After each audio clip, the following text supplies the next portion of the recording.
দাদা একদিন নদীর তীরে কুঠার দিয়ে গাছের ডাল কাটছিল। হঠাৎ করে তার হাত ফসকে কুঠারটি নদীতে পড়ে গেল। দাদা নদীর পাড়ে বসে কান্না শুরু করলো। দাদার কান্না শুনে নদী থেকে একটি জলপরি উঠে এলো। দাদা তুমি কান্না করছো কেন? দাদা বলে আমার কুঠার পানিতে পড়ে গেছে। জলপরি দাদা কথা শুনে পানিতে ডুব দিল এবং একটি সোনার কুঠার নিয়ে আসে। জলপরি বলে, এটা কি তোমার কুঠার? না।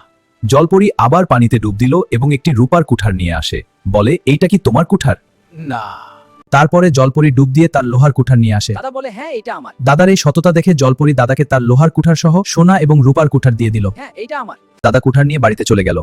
অন্যদিকে জলপরি কান্না শুরু করলো, কারণ জলপরির এই ভালো কাজের জন্য কেউ একটিও লাইক করেনি। তুমি যদি একটি লাইক করো তাহলে হয়তো জলপরির কান্না থেমে যেতে পারে।